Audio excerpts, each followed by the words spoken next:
नमो अरिहंताण नमो सिद्धाण नमो वायव्याण नमो विजाण नमो लोये सर्वसाव नमः समय साराय स्वानुभूत्या चकास्ते चित्स्वभावाय भावाय सर्वभावान्तर्चिदे।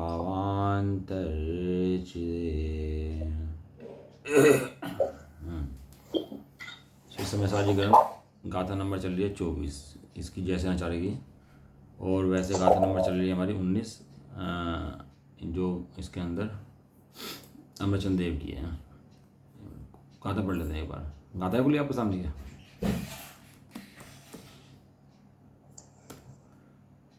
कम्मेणो कम्मयि येहमिति एकं च कम्ममणो कम्मं जाय साकल बुद्धि अपड़ि बुद्धो हवधि ताव नो कर्म कर्म जु मैं अवरु मैं कर्म नो कर्म है यह बुद्धि जब तक जीव की अज्ञानी तब तक वो रहे। आचार्य देव ने बताया कि अज्ञानता तो है, ये बात तो बराबर है, चल रही है अज्ञानता लंबे समय से, अनादिकाल से चलती है अज्ञानता। एक समय की नई नई पैदा होती रहती है, प्रत्येक समय एक समय की अज्ञानता करते करते करते करते अनादिकाल हो गया। लेकिन है कितने समय की अज्ञानता? मात्र एक समय की। एक समय बाद नया ज्ञान प्रकट होता है, हर समय बाद नया ज्ञान प्रकट होता है, हर समय बाद नया ज्ञान प्रकट होता है, और ऐसा ज्ञान चलते चलते चलते चलते अनादिकाल से ये समय आ गया अब तक। ऐसा ज्ञान अज्ञान अज्ञान अज्ञान अज्ञान है, हमें लगता ही नहीं है कि हमारा ज्ञान चल रहा है, बस यही अज्ञान है। हमें अपनी भूल भाषित नहीं होती, यही अज्ञान है। अपने को बड़ा मान लिया है, समझदार मान लिया है, यही अज्ञान है? भगवान के सामने जा कर के भी अपने को भगवान नजर नहीं आता, ये अज्ञान है। और ये अनादिकाल से चलती आ रही है, अनंत जीवों की चलती आ रही है, सब जीवों की चल रही है, कोई ऐसी नहीं है। और इसका अभाव करना बड़ा दुर्लभ है।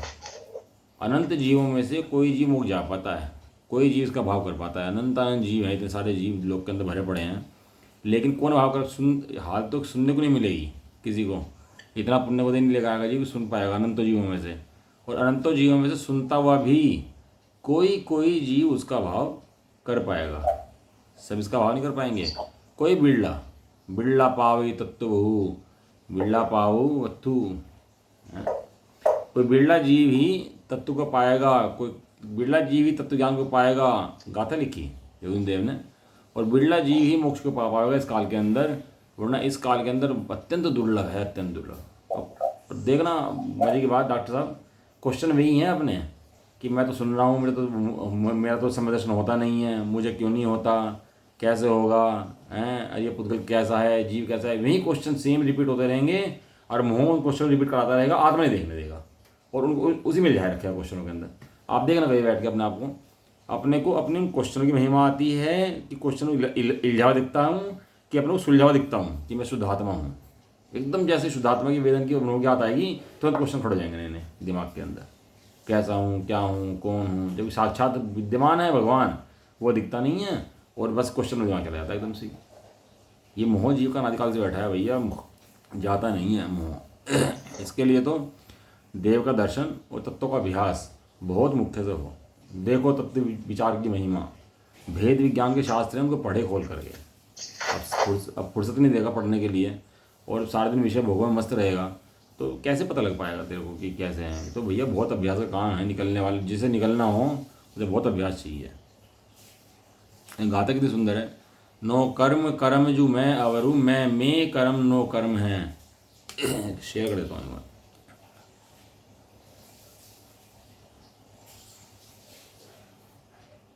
ये जो गाथा है ना, ये गाथा याद कर लो सब लोग। और दिन में जब भी दिन में 100 बार 200 बार गाथा गुनगुनाओ। ये बहुत इंपॉर्टेंट गाथा है। नो कर्म मतलब बाहर की वस्तुएं, और कर्म मने शरीर आदि और भाव कर्म आदि, ये जो हैं ये मैं, और मेरे अंदर ये कर्म नो कर्म है। आचार्य देव कुंद देव सिमंदर भगवान की बात सुन करके क्या कहते हैं कि ऐसा जब तक जीव मानता रहेगा। कैसे मानता रहेगा? सोचा मैंने, विचार मैंने किए, खाया मैंने, ये अच्छा स्वाध्याय मैंने कर लिया, ये सब जब तक ये मैं पना जुड़ा रहेगा इसका किसके अंदर, इस कर्म के अंदर, नो कर्म के अंदर। कर्म नो कर्म तो आचार्य ने अपने शास्त्र से उठाए हैं, ये कर्म नो कर्म होते क्या हैं ये, कि जितनी बाहर की संयोग वस्तुएं, मन वचन काय, क्या कह लिया इसके अंदर, मन वचन काय, वचन मन शब्द बोल रहे हैं वे सब पुद्गल, काय की चेष्टाएं सब पुद्गल की चेष्टाएं, और मन के विचार जितने आ रहे हैं ये सब पुद्गल की चेष्टाएं हैं, और जो मन कषाय हो रही है ये सब पुद्गल की चेष्टाएं हैं, ये सब किसी चेष्टाएं हैं, ये सब पुद्गल की चेष्टाएं हैं। और लगती जीव कैसी हैं, अरे यार परिणाम मेरे परिणाम बहुत खराब हो गए, मैंने उसको ऐसा कहा, ऐसा हुआ, सब भैया कह, जब भी ऐसा लगे दिन में बारंबार बारंबार इसका मुँह का भूत ताड़ना हो तो ये गाथा दिन में कई बार पढ़ो बैठ करके, बारंबार। आचार्य कुंद देवी गाथा है, इतनी सुंदर गाथा है, ये टर्निंग पॉइंट है, बस ये समझ लो आप। ये नो कर्म कर्म जु मैं अवरु मैं कर्म नो कर्म है, यह बुद्धि जब तक जीव की अज्ञानी तब तक वो रहे। कब तक रहेगा ज्ञानी, जब तक ये ऐसा मानता रहेगा कि ये कर्म नो कर्म मैं है, मेरे अंदर नो कर्म है, मैं कर्म नो कर्म करता हूँ, कर सकता हूँ, मैं कमा सकता हूँ, मैं खा सकता हूँ, बना सकता हूँ, मेरे करे बिना कैसे होगा, हैं? क्यों डॉक्टर साहब, डॉक्टर मरीजों का इलाज करते हो कि नहीं करते, मरीज ठीक करते हो कि नहीं करते हैं?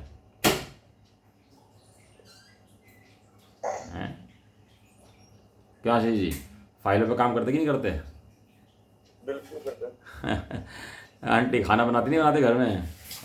अरे मैंने नहीं किया तो कैसे होगा, मतलब ये कहने की बात ही नहीं होती, वो साइलेंट रूप से अंदर बैठा रहता है, चलता रहता है, भले ही ऊपर से पढ़ता रहे कि नहीं भैया मैं नहीं करता, लेकिन साइलेंट रूप से अंदर वही बैठा रहता है मुँह, और उसको यही कहता रहता है कि नहीं मैं ही करता हूँ, मैं ही करता हूँ, मैं ही करता हूँ, मैं ही करता हूँ। अंदर बाहर में पढ़ता रहेगा नहीं करता हूँ, नहीं करता हूँ, और अंदर से मान्यता चलती रहती करता हूँ करता हूँ करता हूँ करता हूँ। ये मान्यता जब तक जीव की है तब तक जीव क्या है, तब तक जीव अज्ञानी है, मिथ्या दृष्टि है, मोही है। ये कौन कह रहे हैं, सिमंदर भगवान कह रहे हैं समझना बैठ करके, इसने व्रत नहीं लिए इसलिए अज्ञानी है, इसने शरीर की क्रियाएं नहीं बदली इसलिए अज्ञानी है, इसने ऐसा नहीं कहा इसलिए अज्ञानी है, ऐसा कुछ नहीं कह रहे ना। वे तो ये कह रहे इस जीव ने अब तक कर्म नो कर्म को अपना माना, पुत्र को अपना माना, कषायों को अपना माना, ये जो अपना मानने की इसकी मान्यताएं हैं ये मिथ्यात्व है, ये मोह है, ये ज्ञान बना है इसका। बहुत सुंदर गाथा है भैया, याद कर लो, ये गाथा तो अच्छी याद कर लिया करो, और कहीं लिख भी लिया करो इनको, कहीं लैपटॉप खुला तो सीधी यही गाथा सबसे पहले पासवर्ड गिर दो उसका गाथा का, कि गाथा तक नहीं पासवर्ड खुलेगा नहीं लैपटॉप है, बारम्बार दिमाग में, पढ़ने बैठो तो, खाने बैठो तो, सोने बैठो तो, अब तो सो के उठ के लगता ही नहीं कि दुखता, खाने के बाद लगता ही नहीं दुखता, ये हैं क्या, सोने के, उठने के, खाने के, कमाने के क्या हैं, दुख हैं ये हैं, अभी दुख लग भाषित ही नहीं होते कि दुख हैं वास्तव में, मज़ा आता है कि नहीं बढ़िया बढ़िया, कहाँ है कि बढ़िया भैया है। कोई रोग पड़ा हो और दवाई ले रहा हो उसकी, तो ये सोचता है कि दवाई कब बंद हो, ये इसका रोग का भाव कैसे हो जाए, उपाय ऐसा करता है कि रोग का भाव किस तरह से हो। और जो भूख निद्रा के और ये इसके भूख व्यास के जो रोग पड़े हुए हैं, ये पूजा के अंदर आता है ना, जन्म जरा मृत्यु, क्या शब्द आता है आगे, जन्म जरा मृत्यु क्या ना, जन्म जरा मृत्यु रोग विनाशना है, उसमें आता है जन्म जरा मृत्यु रोग विनाशना है। ये रोग है भैया, जन्म का, जरा का, मृत्यु का रोग लगा हुआ है, तेरे पीछे यमराज पड़ा हुआ है, दिन रात तुझे खाया जा रहा है, तेरी आयु घटे जा रही है, तेरे बुढ़ापा आया जा रहा है, तेरी आयु का ठिकाना नहीं है, हैं कब निकल जाए, और लेकिन विषय की वही मस्ती है, कहाँ कम हो पा रहे और कहाँ इसको लग पा रहा कि मेरा कल्याण कैसे होगा। और यदि मैं भटक गया इस मोक्ष, इस मनुष्य भोगों में भूल गया इस बार, तो मैं अनादि अनंत काल में कहाँ चला जाऊँगा। लगता है, कहने के शब्द की बात नहीं होती है, ये तो लगता है, निगोद कहते किसे हैं, लगता ही नहीं भाई, बीमारी है, भाषित नहीं होता।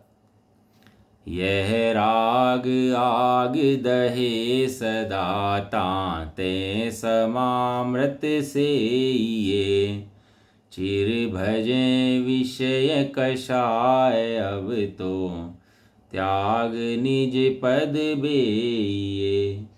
कहाँ रचो पर पद में ना, पद तेरो यह क्यों दुख सहे। अब डोल हो सुखी स्वपद रची, दाव मत चूको यह। क्या लिखा? दाव मत चूको यह। कोई दाल हो जाए ना अपना, दो पहलवान लड़ रहे हों तो दाल हो जाए अपना पलटने के लिए, पलटी मारने के लिए, तो पलटी मारेगा कि आराम से लेटा रहेगा कि थोड़ी देर में देखेंगे कोई बात नहीं है? तुरंत उठ के पलटी मारेगा उसकी। अरे तेरा दाव लग गया भैया, आज अनादि अनंत काल में मुँह को पलटी देने का। आज भी मुँह को पलटी नहीं देगा तो कब देगा?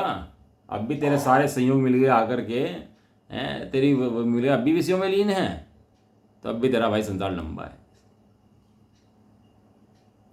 दिन में 4-6 घंटे का भैया स्वाध्याय, स्वामी जी खुद कहते थे कि 4-6 घंटे का स्वाध्याय भैया डेली करो भैया। ये निकलना हो वास्तव में, और अपने को अपनी गलती भासनी हो, और थोड़ा मन के साय में रहना हो, और अपने को अपना शुद्धात्मा देखना हो, तो 4-6 घंटे स्वाध्याय डेली करो भाई। परमागम का कराया था ना, परमागम का। इन अध्यात्म शास्त्रों का स्वाध्याय डेली 4-6 घंटे जरूर करो उठा करके। ये बुद्धि सीधी नहीं होने वाली आराम से इतनी, जितनी बुद्धि विषय में मस्त है और जितना बीज कैड़ा पड़ा हुआ है, ये आराम से गलने वाला है नहीं। बहुत कठोर बीज है भैया।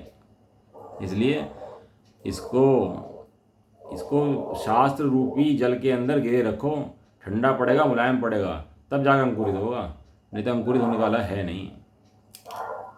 गाथाएं, ये वाली गाथा याद कर लो, और दिन में इस गाथा को बारंबार घूमो फिरो बैठो गुनगुनाओ बारंबार इस गाथा को। नो कर्म कर्म जो मैं अवरु, मैं कर्म नो कर्म है। यह बुद्धि जब तक ज्ञानी तब तक वो या जीव की जगह लाओ मैं फर्स्ट पर्सन है, अब बुद्धि की जगह लाओ अपना ज्ञान की पर्याय फर्स्ट पर्सन। अब कब तक मैं ज्ञानी संसार में भ्रमता रहूँगा कि जब तक इन कर्मों नो कर्म को अपना मानता रहूँगा, मैं इनका कर्ता बनता रहूँगा, इन पुद्गलों का पर्याय को कर्ता मैं बनता रहूँगा। मैंने पढ़ाया, मैंने सुना, अंदर मान्यता बैठी चल रही है, पढ़ा ये रहा है कि मैं करता नहीं कर्म नो कर्म, अंदर क्या चल रही है? मैं पढ़ा रहा हूँ। हमने सोचो क्लास ली, हम बैठे, हमने सुनी क्लास है, अंदर मान्यता में ही बैठा हुआ है लगातार। मैं तो सुन रहा हूँ, और कौन सुन रहा है? कोई तीसरा आदमी आ रहा सुनने के लिए यहाँ पर? एकदम ऐसा लग, मैं तो उठा सो के सुबह सुबह, देखो तो लोग नहीं उठे। ये मान्यता जब तक जीव की चलती रहेगी पुद्गलों के संबंध में, पुद्गलों का परिणाम स्वतंत्र है, उठ के बैठने का इसका परिणाम जो था वो सब स्वतंत्र था। इसका करता मैं नहीं हूँ, मैं मात्र इसका जाननहार हूँ, जानने का करता तो हूँ, लेकिन चलाने फिराने का उठाने बैठाने का करता ही मैं नहीं हूँ, हाथ हिलाने करता ही मैं नहीं हूँ। हाथ भी योग्यता से हिलता है तो हिलता है, नहीं तो मैं इसका करता नहीं हूँ हिलाने का हाथ को। आँख से देखने करता मैं नहीं हूँ, कान सुनने करता मैं नहीं हूँ, मन से सोचने करता मैं नहीं हूँ। ये सब किसके कार्य हैं? ये सब हैं पुद्गल के खेल, इनसो नाही हमारो मेल। कब देखेगा ये बात? जब अपने को शुद्धात्मा विचार करेगा, इनसे रहित अपने को शुद्धात्मा भगवान जैसा विचार करेगा। क्या भगवान करते हैं क्या किसी का कार्य? कुछ सिद्ध भगवान कार्य करते हैं किसी का? खाना खाते हो, पीते हो, कुछ करते हो, सिद्ध भगवान हैं? उठो घूमते हो, थोड़ा बहुत हाथ पे हिलाते हो, भगवान हैं? सिद्ध भगवान हैं? क्या करते हैं सिद्ध भगवान? कैसे हैं सिद्ध भगवान? थोड़ा स्वरूप विचार करेंगे तो ऐसा नहीं बात समझ में नहीं आएगी, बात तो समझ में जरूर आएगी, थोड़ा समय लगेगा, लेकिन बात समझ में ना आए ऐसी बात तो है नहीं। आचार्य देव कहते हैं हम खड़े हैं ना, चिंता करता है, हमने भी अनुभव किया है ऐसे ही, तो भी इसी प्रकार से अनुभव कर।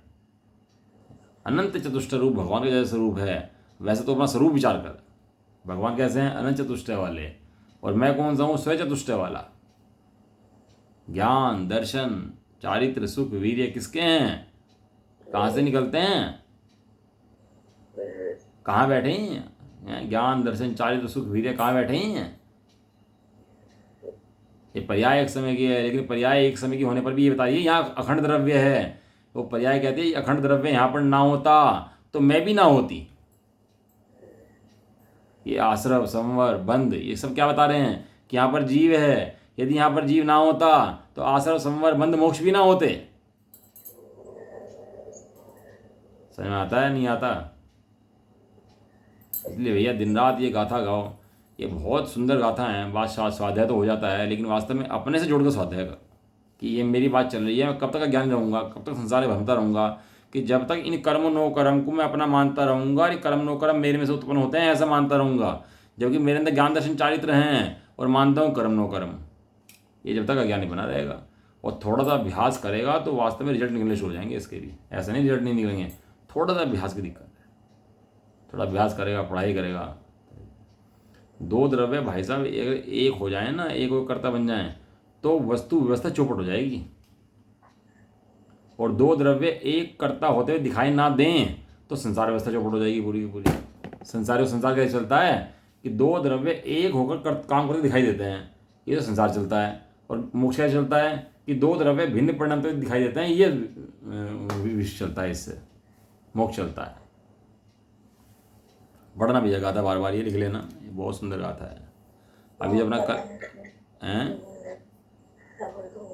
अभी जो कल का पकड़ना पड़ा चल रहा था वो शुरू कर लेते हैं, वो गाथा पूरी कर लेते हैं, कल रहेगी थोड़ी सी। हाँ जी, कल बात चल रही थी अपनी, जो आत्मा जिस रागादि भाव को करता है वह उस भाव का परिणाम करता होता है। आत्मा एक तो शुद्ध बुद्ध एक अखंड स्वभावी है, लेकिन ऐसा अखंड स्वभावी होने पर भी वो परिणाम कौन करता है? जो परिणाम होते हैं इसके परिणाम मन करता है, वचन करती है, काय करता है, पुद्गल करता है। कौन करता है इन परिणामों को? है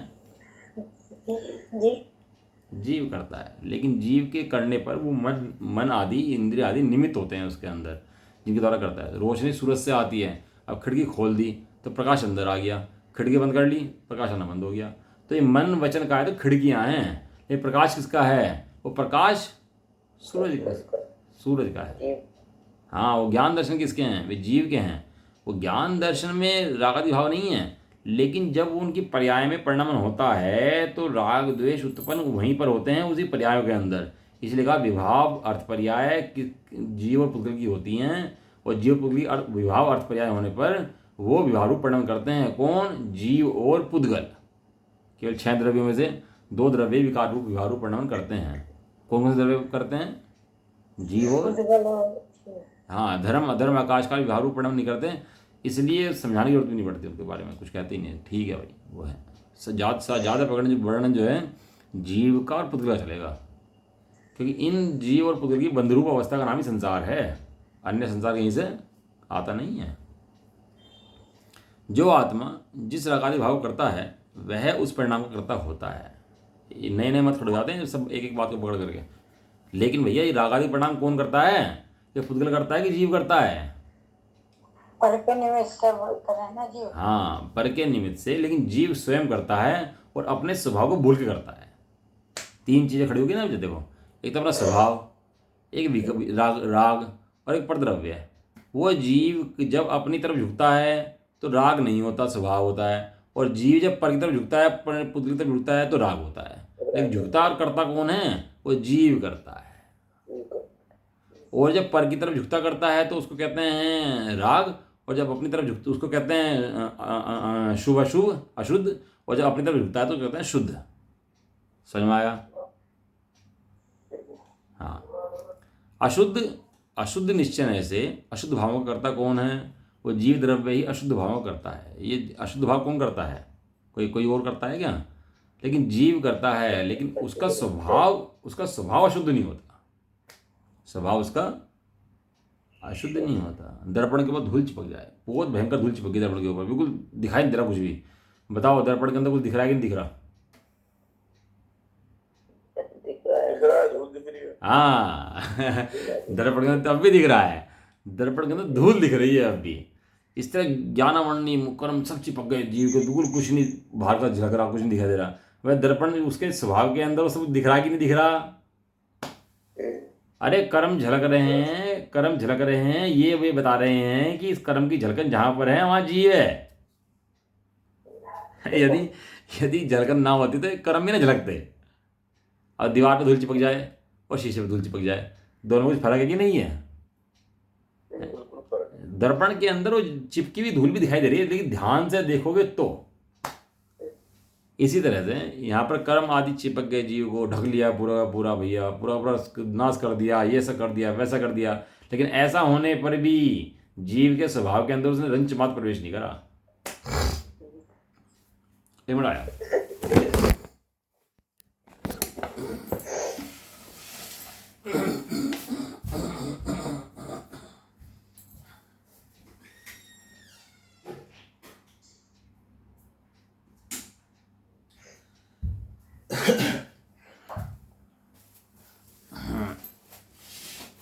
ऐसा होने पर भी जीव के स्वभाव में उस कर्म आदि ने रंच मात्र प्रवेश नहीं करा।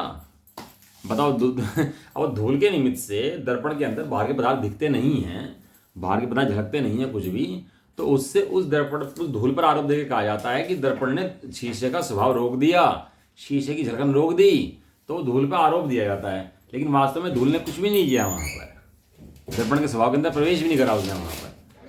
इस तरह से जीव के स्वभाव को कर्म ढकी ज्ञानावरण कर्म ने क्या करा? ज्ञान नहीं होने दिया भैया। दर्शनावरण ने दर्शन नहीं होने दिया भैया। ये सब कर्म ढके हुए कहे जाते हैं। वास्तव में वहाँ स्पष्ट रूप से देखा जाए तो जीव का स्वभाव त्रिकाल विद्यमान है और कर्म ऊपर ऊपर है, ऊपरी तरंत, ढका नहीं है। तो अशुद्ध निश्चय से अशुद्ध भाव करता होता है। वो क्या मानता है? इन कर्मों ने मुझे ढक लिया। क्या मानता है? इन कर्मों ने मुझे ढक दिया, मेरा स्वभाव रूठ लिया, तो इसका नाम है अशुद्ध निश्चय है। वो अशुद्ध निश्चय कहता है भाई अब ये अशुद्ध भाव का कर्ता कौन है? ये कर्म नहीं है, ये तू स्वयं है। तू अभी चाहे तो अभी कर्मों से भिन्न अपनी सत्ता देख सकता है। कोई नया कुछ नहीं करना पड़ेगा। कर्मों से भिन्न सत्ता का तू अभी देख सकता है, कोई दिक्कत नहीं है। तो ये क्या कहते हैं? अशुद्ध निश्चय से वो अशुद्ध राग भाव करता है। और जब ऐसा जानता है कि ये भिन्न है, मैं भिन्न हूँ, जान लेता है, तो उस भाव का कर्ता भी कौन है? कि उस भाव का कर्ता भी वो जीव ही होता है। समझ में आया? और देखो यह जो अशुद्ध भाव है ना, अशुद्ध भाव करता होता है, ये अशुद्ध भाव करता अज्ञानी की अपेक्षा नहीं है। यहाँ ज्ञानी की अपेक्षा है, क्योंकि नए जो होते हैं ज्ञानी के होते हैं, और अशुद्ध नए लगता है तो ज्ञानी को लगता है। तो ज्ञानी को कैसे लगता है? कि उसका ये भाव तो सम्यक है कि मैं भिन्न हूँ, धूल भिन्न है। लेकिन चारित्र मोहनीय में कर्म में उठने वाले जो परिणाम हैं उनको कहते हैं अशुद्ध भाव का करता है। अब वो यहाँ दर्शन मोह की अपेक्षा बात नहीं, क्योंकि ज्ञानी हो गया ना तो दर्शन मोह चला गया, लेकिन चारित्र मोह रह गया। तो अशुद्ध निश्चय से अशुद्ध भाव करता है, ये बात चारित्र मोह की अपेक्षा है, दर्शन मोह की अपेक्षा नहीं है। समझ में आया? सोचना, विचार करना इसके बारे में जो बात कही है ना। क्योंकि नए ज्ञानी के होते हैं, ज्ञानी के नए होते ही नहीं है। अशुद्ध नए भी ज्ञानी क्या होता है? तो अशुद्ध नए ज्ञानी का कैसे होता है? कि चौथे गुण स्थान के अंदर शुद्ध भाव भी है, शुभ भाव भी है, अशुभ भाव भी है, तीनों भाव हैं। जहाँ वो अशुद्ध भाव है वहाँ कहते हैं अशुद्ध नए से अशुद्ध भाव करता है। ऐसा नहीं है कि श्रद्धा करता है, वो करता है। जब उसको शुद्ध परिणति होती है तो शुद्ध नए से शुद्ध भाव करता होता है। और कर्ता कौन होता है? कर्ता जीव ही होता है, कोई अन्य पुद्गल करता इसका नहीं होता। अब आगे कह रहे हैं अनुपचारित असद्भुत व्यवहार से। अनुपचारित माने उपचार से नहीं है भैया। जैसे उपचार से है, ये कोई बाहर में स्त्री घूम रही हो, कहोगे माता जी आप कहाँ जा रही हो? तो माता जी हो आपकी, आपने क्या देखा? उपचार से। लेकिन आपकी घर की माता जी हो तो उसे आपने माता जी कहा, तो उपचार से नहीं कहा आपने बिना उपचार के कहा उसको, है ना। बाहर में बच्चे मिलते हैं ना, बेटा ऐसा कर लो, बेटा ऐसा कर लो, बेटा हटाओ यहाँ से, तो उसको बेटा बोला तो बेटा है क्या वो? कि बेटा क्या? उपचार से, है ना। और बेटा है विनय से, हाँ मतलब विनय से या एक लोक लज्जा के भय से कैसे भी कहा वो, लेकिन वो किस नय से? अनुपचरित नय से है। असद्भूत माने जो सत्ता के अंदर नहीं है उसे कहते हैं असद्भूत। असद्भूत माने सत्ता के अंदर नहीं है। मेरी सत्ता कौन सी है? मेरी सत्ता ज्ञान सत्ता है, दर्शन सत्ता है, लेकिन मेरी सत्ता से बाहर है, इसलिए कहा असद्भूत। और अनुपचरित माने उपचार से नहीं है। ऐसे व्यवहार में पुद्गल द्रव्य कर्म का करता है। जो पुद्गल द्रव्य कर्म किसके हैं भैया? मेरे हैं भाई, मेरे से लगे हुए हैं, मुझे दुखी सुखी कर रखे पुद्गल कर्मों ने, तो किसके हैं? कि मेरे हैं। ये कौन से नय से हैं? कि अनुपचरित असद्भूत व्यवहार से हैं। अनुपचरित माने उपचार से नहीं है, लेकिन किससे हैं? असद्भूत से, मेरी सत्ता के अंदर नहीं है, ऐसे व्यवहार नय से हैं। समझ आया है? अनुपचरित असद्भूत से उसके कर्ता हैं। पानी के अंदर नींबू मिलाया तो पानी कैसा हो गया? खट्टा। खट्टा। कौन से नय से? कौन से नय से? बोले करो। अनुपचरित असद्भुत व्यवहार नय से, जिसकी बात चल रही है उसमें अनुपचरित माने तो चार्ज नहीं है, पानी खट्टा हुआ है, वास्तव में पानी पियोगे तब खट्टा लगेगा, लेकिन उसकी सत्ता पानी की सत्ता के अंदर नहीं है वो नींबू। पानी अलग था, नींबू अलग था, दोनों मिले हैं। इसलिए कौन से नय से है? अनुपचरित असद्भुत व्यवहार नय से पुद्गल द्रव्य करता है। ठीक है, इस तरह से। कर्तारम, यह द्वितीय विभक्ति कर्म पद है, उसका प्रयोग कर्ता प्रथम विभक्ति रूप कर्त पद के अर्थ में किया गया है। इसका अर्थ यह है कि प्राकृत भाषा में कभी कभी कारक व्यभिचार और लिंग व्यभिचार देखा जाता है। क्या है? यहाँ पर कहा पुद्गल कर्म का कर्ता जीव है, तो कर्ता जीव है तो इसका कर्ता तो पुद्गल है, तो जीव को कह रहे कर्ता है, तो कह रहे भैया नय से कर्ता कहा जा रहा है, इसलिए तो उसमें ऐसा कहा कि प्राकृत भाषा के अंदर कभी कभी व्यभिचार आता है। इंग्लिश के अंदर ये बताओ, शय हो, पेट भरा शय हो, आधा शय हो, बड़ा शय हो, छोटा शय हो, सबको क्या लिखा जाता है? एस लिखा था ना, एस सबको। उसके अंदर ऐसे भेद तो है नहीं कि शय के, अब हिंदी भाषा के अंदर बहुत शय के भेद हैं, लेकिन वहाँ पर शय का मतलब एक ही शय है।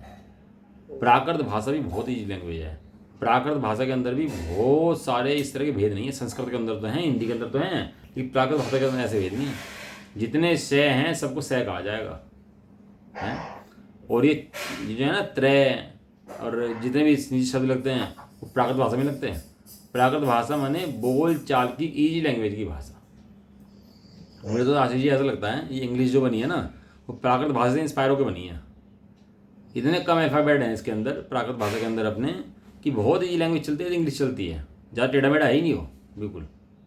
गाथा भी होती हैं वो सरल भाषा में चलती है एकदम, जैसे इंग्लिश चलती है बिल्कुल। इसलिए वो ईजी थी, इसलिए तो लोगों ने एक्सेप्ट कर लिया उसको इतने आराम से, इंग्लिश को। बिल्कुल। इसी प्रकार से ये प्राकृत भाषा बहुत ईजी भाषा है, हमें लगती है पढ़ने में भारी, लेकिन बहुत सबसे ईजी भाषा है प्राकृत भाषा है। हिंदी के अंदर जो अल्फ़ाबेट होंगे उससे आधे अल्फ़ाबेट होंगे प्राकृत भाषा के अंदर, ऐसे। तो उसमें व्यभिचार आ जाता है, संस्कृत हिंदी में नहीं आता। यहाँ रागादि का कर्ता जीव है ऐसा कहा है, और रागादि संसार के कारण है, अतः संसार से भयभीत मोक्ष मार्गी के द्वारा। कहाँ से भयभीत? जिस संसार भय से तीर्थंकर आदि डरे, तू संसार भय से नहीं डरता, तू तो भैया बहुत बड़ा सूट है, तू बड़ा पहलवान है। माता कहती है ना, हाँ लड़ लेना उनसे, बड़ा पहलवान है ना तू, है, सबसे आगे बैठ जाना अकेले, इतना बड़ा पहलवान रखा तू, है। ये आचार्य देव कहते हैं कि तू बड़ा पहलवान है भाई, है, सब कर्मों से भिड़ा जा रहा, लगे जा रहा। जो संसार से भयभीत हैं, तीर्थंकर आदि भी डर गए संसार से, संसार का स्वरूप देख करके, और तू निर्भीक बैठा। संसार से भयभीत मोक्षार्थी, जो संसार से डरेगा वही मोक्षार्थी होगा, और जिस संसार का भय लगा नहीं है वो मोक्षार्थी भी नहीं है। अभी संसार से भयभीत मोक्षार्थी के द्वारा समस्त विभावों से रहित शुद्ध द्रव्य गुण पर्याय स्वरूप निज आत्मा में भावना करनी चाहिए, ऐसा ही प्राय है। ये बात पढ़ के क्या करना चाहिए कि रागादि विकारों से रहित, जो तेरे रागादि विकार हैं, जो तेरी परिणति राग के ऊपर है, कर्म के ऊपर है, उस परिणति को बदल करके अपने शुद्ध बुद्ध अखंड एक द्रव्य के ऊपर ले जाना चाहिए। द्रव्य कैसा है? शुद्ध बुद्ध एक अखंड त्रिकाल परमात्म द्रव्य है। अभी के भी है कि नहीं है? बताओ जी। अभी पुद्गल से भिन्न, पुद्गल में मिला हुआ है, पुद्गल से भिन्न मैं हूँ कि नहीं हूँ, और मेरे गुण इतने अनंत गुण है कि नहीं, ज्ञान दर्शन आदि अनंत गुण मेरे अंदर है कि नहीं है, और मैं अमूर्तिक हूँ कि नहीं हूँ। अरे शरीर जो है मूर्तिक है कि नहीं है? और मूर्ति का मूर्ति दोनों मिल सकते हैं क्या? तो दोनों भिन्न भिन्न है कि नहीं है? अभी हैं कि होंगे? हाँ, ऐसी बातें हाँ करे करो, और बस सब समझते हुए कि भाई अभी भिन्न है एकदम। मूर्ति का काम कर नहीं सकता, मैं बोल नहीं सकता, मैं सोच नहीं सकता, मैं चल नहीं सकता, मेरा कुछ नहीं बिगड़ सकता, मैं खा नहीं सकता, मैं पी नहीं सकता। ये जो मूर्ति का आत्मा है, मूर्ति का काम कैसे करे? मूर्ति का काम करने के लिए मूर्तिक होना पड़ेगा। तो कैसे काम करेगा बता भाई? जब तू सीमा में गए ही नहीं उसकी, तो उसने काम कैसे करा? ऐसा शुद्ध द्रव्य गुण पर्याय स्वरूप निज आत्मा, ऐसा आत्मा जो है ना अमूर्तिक प्रदेशों का पुंज ज्ञान आदि गुणों का धारी, ऐसा आत्मा मैं हूँ, ऐसी भावना दिन रात भानी चाहिए। भले ही नहीं हो रहा कोई दिक्कत नहीं है, हाँ ना होने की दिक्कत नहीं है, तेरी समझ की मिस्टेक है, हो जाएगा कोई दिक्कत नहीं है, लेकिन समझ सही कर अपना। ऐसा अभिप्राय है। इस तरह से स्वतंत्र व्याख्यान की मुख्यतः तृतीय स्तर के अंदर 3 गाथाएं समाप्त हुई, 3 गाथाएं पूरी कर दी। अब इसके अंदर अतिरिक्त गाथा जो ये जो गाथा नंबर 5 में पढ़ी है, ये गाथा सेम आएगी अभी नंबर 91 और 126, और जैसे न सेम गाथा आएगी गाथा 98 और 134 इसी ग्रंथ के अंदर सेम एज ये वाली गाथा आएगी कि जो आत्मा रागादि भाव करता है उसका करता होता है, शुद्ध भाव करता है तो शुद्ध भाव करता होता है, अशुद्ध भाव करता है तो अशुद्ध भाव करता होता है। करता हो जाता है भैया, ऐसा नहीं करता नहीं होता। वो घड़ा मिट्टी से ही बना है, मिट्टी से अलग करने कोई पदार्थ नहीं है इससे घड़ा बनाओ। एक घड़ा भी है, अंगूठी भी है, मुकुट भी है, हार भी है, सब हैं। किसके हैं कि मिट्टी के हैं या सोने के हैं, लेकिन घड़ा मुकुट हार भी है कि नहीं है? ये सर्वथा नहीं है। क्या चीज़ सर्वथा नहीं है कि किसी अपेक्षा से नहीं है?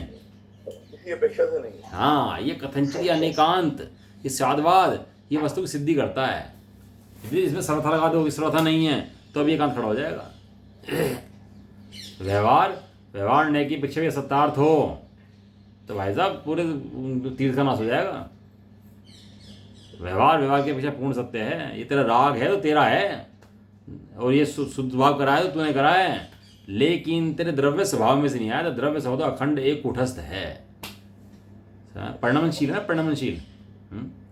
एक कहते हैं ना चलती का नाम गाड़ी, कहते हैं ना चलती का नाम गाड़ी है, और पढ़ाते चलती का नाम गाड़ी होता है, जब चलती का नाम बस होता है।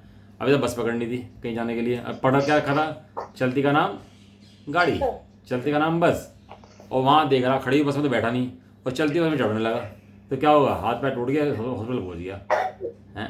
क्यों? क्योंकि पूरी बात समझी ही नहीं। कितनी समझ ली? चलती का नाम गाड़ी, चलती का नाम गाड़ी, चलती का नाम गाड़ी। वो किस अपेक्षा से बात कही थी? वो किस अपेक्षा से बात कही थी कि भैया गाड़ी खड़ी नहीं रहती, चलती अपने डेस्टिनेशन पहुंचती है, चलती है तो उसको गाड़ी कहा जाता है। अब खड़ी हो, कूड़ा कबाड़ा हो रखी हो, इंजन खराब हो, तो गाड़ी नहीं कहते उसको। चलती का नाम गाड़ी है, चलती का नाम गाड़ी है। लेकिन ऐसा कोने से है उसमें जब चढ़ता है तो रुकी भी होती है, चलती भी होती है, उस समय तो रुकी भी होती है। इस प्रकार भैया तू कहा द्रव्य प्रमाण का विषय है, न्याय का विषय है, और प्रमाण का विषय है, पर्याय का विषय है, लेकिन तू चढ़ेगा किस टाइम पर? वो स्थिर अखंड कूटस्थ द्रव्य में चढ़ेगा कि पर्याय में चढ़ेगा? हाँ, वो ठीक है, वो द्रव्य पर्याय में रहता है, पर्याय के बिना नहीं रहता, वो बात तो बराबर है। जो चलती का नाम गाड़ी है तो पर्याय वाला द्रव्य कहते हैं, लेकिन द्रव्य कैसा होता है? द्रव्य भैया कहीं नहीं चलता फिरता। और उसके अंदर भी विचार करोगे बस के अंदर, तो बस का पार्ट है ना वो नहीं चलता, फिर पहिए चलते हैं, पहियों के ऊपर बस चलती हुई दिखाई देती है। बस कहीं नहीं जाती फाती भैया, वो चलते पहिए हैं उसके। लेकिन जब बस के पहिए चलते हैं और बस के ऊपर चलती है तो कहा जाता है पूरी बस चल रही है, लेकिन दो पार्ट करोगे तो पहिए अलग है और बस अलग है। ऐसे द्रव्य पर्याय के दो भेद हैं इसके अंदर हैं। लगता है ऐसा है कि द्रव्य चल रहा हो, लेकिन द्रव्य नहीं चलता, द्रव्य तो वही का वही उतना उतना ही रहता है। इसे टायर घिसते हैं और बस नहीं घिसती। टायर घिस जाते हैं कि टायर चलते हैं। इस तरह से ये गाथा पूरी हुई। अब गाथा नंबर के लिए आएंगी 20, 21, 22, 3 गाथाएं को तिगड़ी है, इकट्ठी है, और बहुत सुंदर गाथाएं हैं, अगली गाथा आ रही हैं। अब गाथा आई अप्रतिबुद्ध को कैसे पहचाना जा सकता है। कोई अप्रतिबुद्ध अज्ञानी है, मैं अप्रतिबुद्ध अज्ञानी हूँ, तो मैं अपनी पहचान कैसे करूँ कि मैं अप्रतिबुद्ध हूँ, मैं अज्ञानी हूँ? कैसे पहचान होगी इस बात की? हैं, मैं तो अपने को ज्ञानी मान रहा, मैं तो पढ़ रहा हूँ और मान रहा हूँ ज्ञानी हूँ, पढ़ तो लिया अभी है, मान लिया ज्ञानी हूँ, लेकिन अब ये कैसे पहचान होगी कि मैं अज्ञानी हूँ? उसका चिन्ह कहेंगे अब जा। अज्ञानी का चिन्ह क्या होता है? अज्ञानी का चिन्ह कहेंगे, ठीक है। अभी गाथा जो है कल पढ़ेंगे, आज ये गाथा पूरी हो गई। अब थोड़ा नए का स्वरूप पढ़ना आप। डॉक्टर साहब की किताब है, नए चक्र की किताब है इसके अंदर, और परम भाव प्रकाशक नए चक्र की पुस्तक है पुरानी, तो वो थोड़ा पढ़ेंगे तो नए का विषय क्लियर होगा, तो वस्तु समझ में आ जाएगी। क्योंकि क्या आत्मा तो सब कहते हैं, ये अन्यमति भी कहते हैं आत्मा। गीता पढ़ लो आप, उपदेश के अंदर आत्मा है, अखंड है, एक है, ज्ञान वाला है, कर्ता नहीं है, सब बातें ही आ जाएंगी उसके अंदर। लेकिन इन आत्मा कहने में वो असंभव दर्शन का विषय नहीं हो सकता उसकी आत्मा। क्यों नहीं हो सकता? क्योंकि नयों के द्वारा सिद्धि नहीं है उनकी। वो तो पूर्वा पर विरोध से ही था ना, कभी कुछ कहते हैं, कभी कुछ कहते हैं, कभी कहते हैं भगवान बनाता है, कभी कहते हैं बैकुंठ पर चले जाएंगे, कभी कहता है आत्मा करता है, तो वो विरोध आता है उसके अंदर। जबकि अपने यहाँ किसी बात के अंदर विरोध नहीं है, अनेकांत से सिद्धि है, अनेकांत के द्वारा वस्तु की सिद्धि की जाती है। तो नया चक्र जरूर पढ़ें, और नए के द्वारा नए उसका प्रयोजन क्या है, शुद्ध नय कैसा है, क्या किसकी सिद्धि करता है, उसके द्वारा शुद्ध नय का विषय जरूर समझ लें उसके अंदर। ऐसा। चलो। निज निधि निज में बताई,